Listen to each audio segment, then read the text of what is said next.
Bueno, comenzamos ahora con el quinto y último vídeo de la serie. Como ven por la vestimenta, está filmado uno a continuación del otro. Bien, voy a traer el último tema que quería traer en este conversatorio, que es el tema del derecho y la mediación. El derecho es el reflejo de la estructura de una cultura determinada. Nuestra cultura está caracterizada por la cultura occidental europea, o la que emana de Europa, porque en las demás religiones se establecían preceptos que organizaban la vida civil, lo que se podía comer, las cosas que estaban prohibidas. Había un montón de regulaciones que hacen a la vida civil, donde entonces no había una diferencia entre lo religioso y lo civil. El cristianismo no tiene ese tipo de pautas. El cristianismo tiene preceptos globales, pero no tiene un apartado, un capítulo, una parte de su doctrina que tenga que ver cómo se vive. Entonces, creo que es Agamben que dice que el catolicismo hizo una OPA sobre el derecho romano. O sea, la OPA es la apropiación de acciones, ¿no es cierto? Que entonces el cristianismo adoptó todo el derecho romano como parte de su corpus, y la unión de estas dos cosas generó las bases culturales de Occidente, de Europa y de Occidente. Esto, con sus distintas matices, dio lugar a los estados nacionales, etc.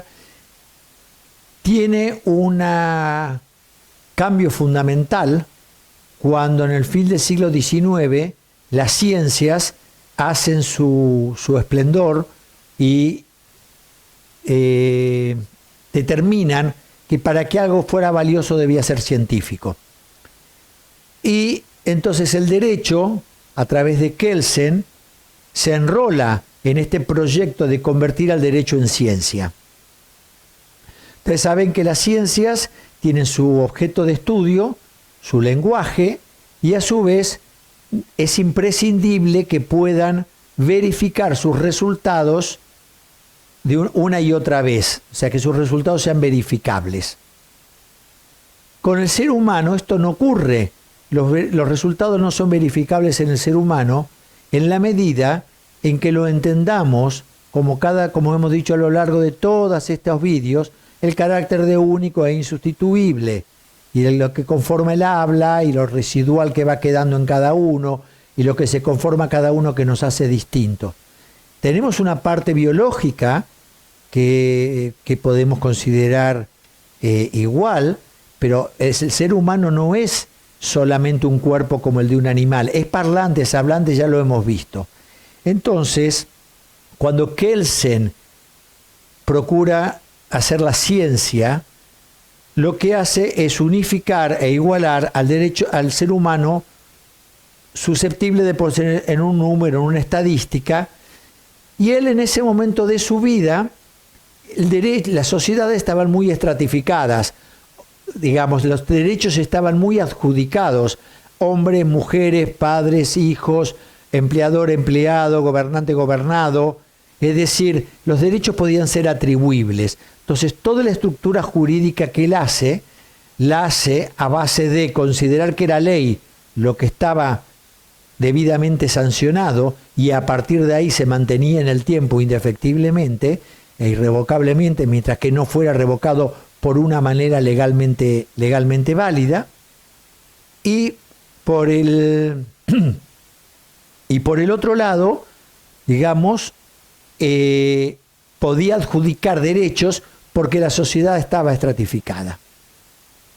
Cuando el fin del siglo XX y en lo que va del siglo XXI, la igualdad, pero la igualdad de derechos y oportunidades se transforma en un valor fundamental y ya no solo entre varones y mujeres, es decir, los derechos de la igualdad a nivel de ser humano entre empleador y empleado, gobernante y gobernado, empieza a resultar muy difícil la atribución de derechos, y es donde los jueces tienen esta dificultad tan grande de atribuir el mejor derecho a uno que a otro para dictar sus sentencias. Este tema ya se vio, bueno, antes de ver esta discusión, yo creo que hay un ejemplo de España que es muy típico de esto. La ley hipotecaria es del principio del siglo XX.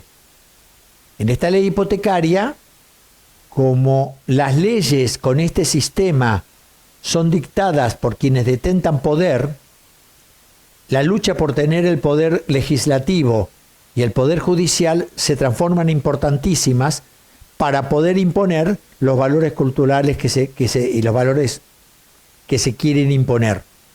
Principio del siglo XX se impone un principio mercantilista, bancario, financista en esta ley que nunca ha sido modificada. No solo se esperaba que no se modificara con el franquismo, no fue modificada durante toda la democracia. Vino una sentencia del Tribunal Europeo y no se modificó la ley, se hicieron unos pequeños toques, pero no se modificó la ley.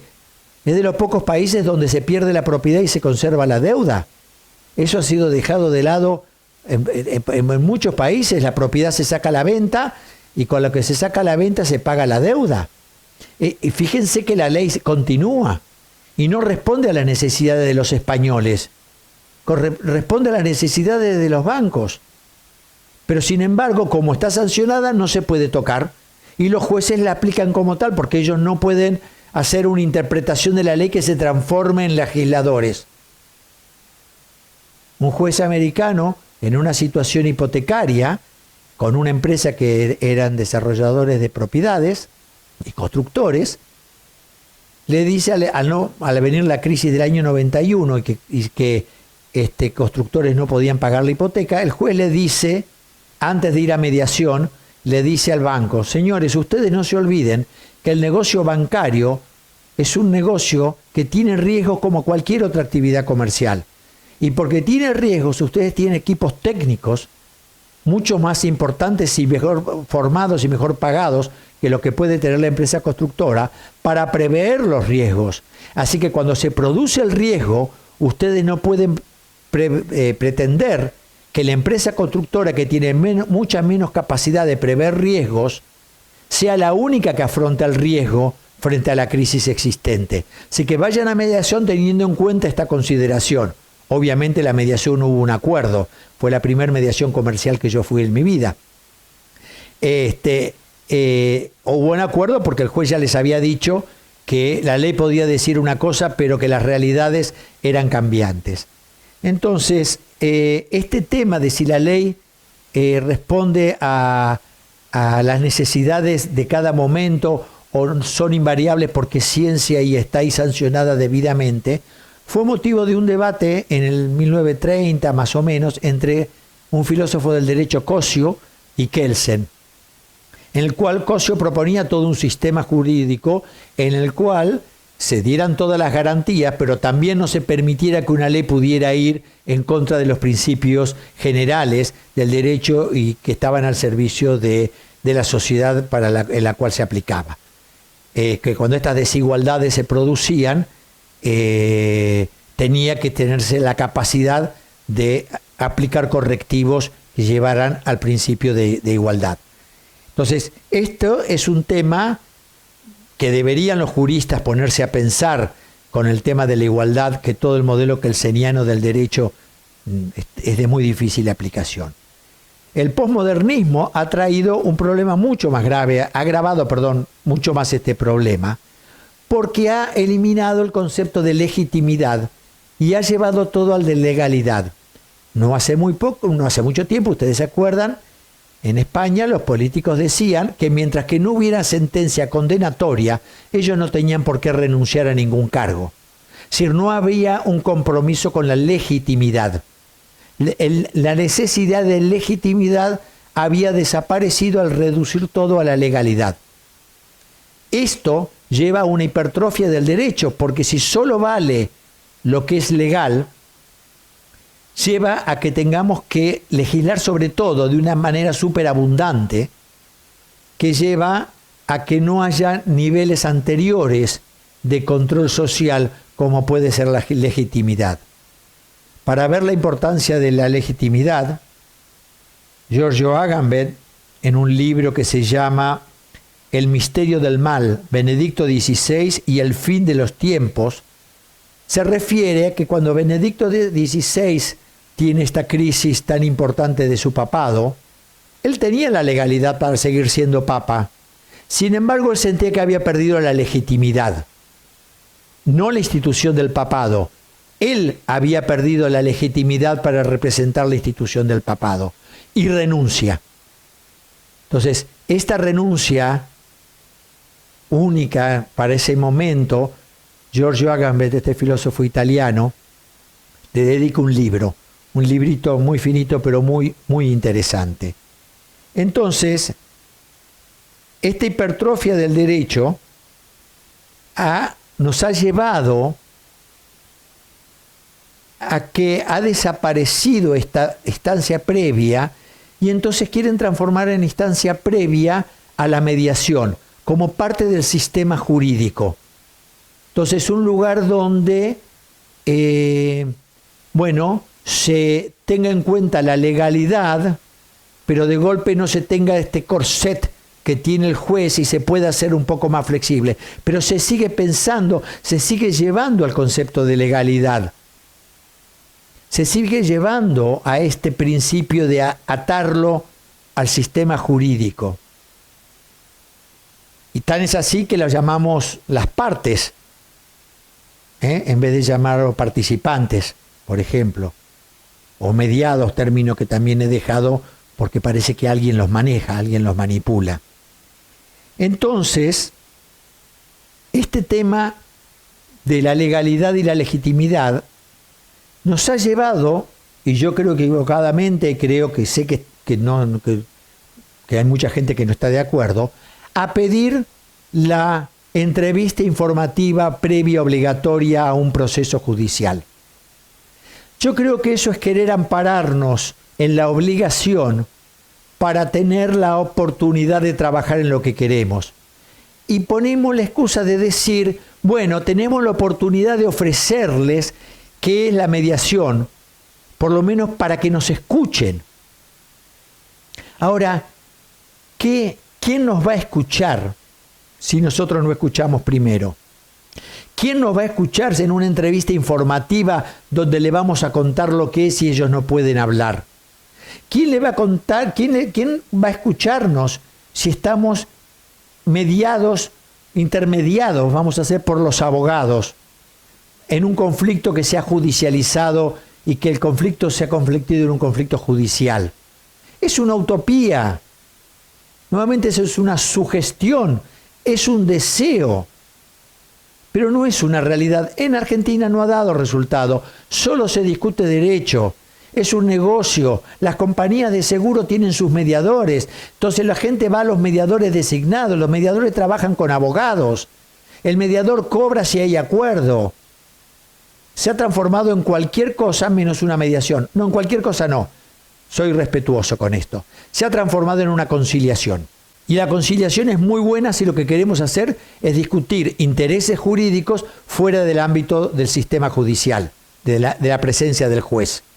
Si queremos discutir temas jurídicos con mayor flexibilidad, la conciliación es excelente. Pero la conciliación la manejan los abogados y la manejan los que saben derecho. Y se acabó todo lo que hemos estado hablando sobre la palabra del participante. Entonces, yo no creo que buscando legalidad obtengamos legitimidad. Yo creo que la legitimidad la vamos a obtener si salimos a la calle, si salimos a buscar a la gente, si vamos a los clubes, a las sedes sociales, a los barrios, vamos a ofrecer, y si hace falta gratuitamente, el servicio de mediación para que la gente tenga una oportunidad de lo que les significa tener voz, tener palabra, sentirse una vez por todas escuchados, legitimados en esa escucha. Entonces, si esto podemos llegar a la gente va a legitimar la mediación, no lo contrario. Cuando yo vine a España, quería leerles esto porque lo voy a leer porque es de Luis Alberto Guarrat, es un argentino exilado en Brasil, que escribió en portugués. Esto es una traducción libre de mi mejor portugués, pero que él lo habla, hace referencia a los alumnos y a los profesores de Derecho, pero yo creo que lo podemos extrapolar, pero muy bien, a nuestra actividad. En un libro que se llama, miren el nombre del libro, Manifiesto del Surrealismo Jurídico. Y dice: no corresponde hablar a los alumnos de que es necesario poseer herramientas y conocimientos para pasar al lado de ayudar a los hombres. Es preciso darle la bengala que les permita hacer el viaje. Darle la bengala y no nuestra palabra. En ellos está la fuerza vital que les permite descubrirse a ellos mismos. Toda bengala exterior termina siendo un fetiche. Esto es lo que he intentado a través de todo este conversatorio, es despertar la bengala interior de cada uno de ustedes. Yo cuando vine el año 90, antes de venir, en noviembre del 89, hice un viaje exploratorio de la partida de nacimiento de mi padre, homologué mi título, y doña Carlota Bustelo, que en aquel momento era viceministra de Asuntos Sociales con Matilde Fernández, fue la fundadora del Instituto de la Mujer, nos unía el apellido, ellos son gallegos, nosotros somos asturianos, ellos de Ribadeo, nosotros de Vegadeo, o sea, tal vez algún parentesco allá lejos haya, pero yo me había escrito desde Argentina a raíz del Instituto de la Mujer y las comisarías para la mujer. Le había escrito, ya me había contestado, le conté que iba a España y me invitó a una cena en su casa con gente que yo fui muy animal, no tenía ni idea quiénes eran. Estaba la presidenta de la Cruz Roja, estaba el presidente de uno de los tribunales, no sé si del Supremo o de qué tribunal, de alto tribunal de Madrid. Había 3 o 4 personas muy importantes de la política española. Y yo, bueno, me preguntaron, hablamos, y bueno, dice, ¿qué querés venir a hacer a España? Y yo le conté que venía a querer tratar de encontrar formas de gestionar los conflictos que fueran a través de la palabra, a través del encuentro. Y me dijeron, te vas a morir de hambre. En España nadie habla. Dice, la palabra que me dijeron, en España, a ver si lo encuentro, dice, pues aquí no se habla, aquí se denuncia. Dice, así que te morirás de hambre, piensa en otra cosa. De eso, noviembre del 89, fíjense el camino que hemos recorrido. Cuando dicen que no pasan cosas, eso era lo que me dijeron gente en el año 89, importante de la política española. Y hoy la Cruz Roja tiene servicios de mediación y trabaja con la mediación y valora la mediación. Y tenemos leyes de mediación. Y cuántas cosas hay de mediación hoy en día, gente. Servicios de mediación familiar en muchas comunidades autónomas. Es decir, todo eso ha ocurrido desde el año 89. A raíz de esa conversación, la doña Carlota Bustelo la envía a, bueno, no me puedo acordar el nombre de este momento, del Ministerio de Asuntos Sociales a Francia a enterarse del tema, y de ahí nace la creación de UNAF y del servicio de mediación de la UNAF. Nace a raíz de esa comida en lo de Carlota Bustelo, que yo le cuento de esto. Y ella inmediatamente se informa, averigua, van a Francia, se entera, y la gente que viene a formar a la gente de UNAF es la gente de Francia, que conoció a esta señora cuyo nombre lamentablemente no me acuerdo. Entonces, hemos caminado un largo camino, pero señores, solamente vamos a conseguir legitimar la mediación y vamos a conseguir que la mediación tenga el lugar que le merece tener si damos el ejemplo. Yo me pregunto de ustedes cuántos han ido a una mediación cuando han tenido un conflicto personal. Porque si seguimos buscando el aval de la justicia, haremos conciliaciones y no mediaciones. Haremos que la gente se adapte y no que sea libre. De nosotros, mediadores y mediadoras, depende. Y eso está inscrito desde el inicio, cuando definimos el objetivo por el que nos sentamos en la silla de persona mediadora. Por eso es importante filosofar sobre esto, porque cuando nos sentamos ya está inscrito en todo nuestro ser qué es lo que queremos hacer, si que la gente se adapte para llegar a un acuerdo dentro de los términos legales o que la gente sea libre para elegir en función de sus diferencias y de sus individualidades. Con esto termino. Agradezco a Ana Criado y a la AMM siempre el apoyo. Tengo acá esto porque lo tengo puesto siempre arriba de mi escritorio. Es un recuerdo permanente que tengo. Deseo fervientemente que esto les haya sido útil. Es denso, es largo.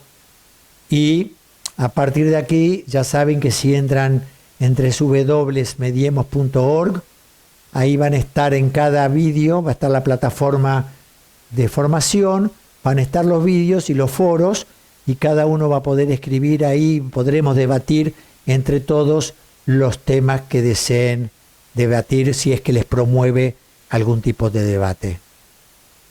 Muchísimas gracias, les extraño mucho todo el trabajo realizado con todos ustedes en España, y por qué no decir también un buen jamoncito de jabugo, y ahora que acá viene el invierno, un buen cocido madrileño. Un abrazo para todos y todas.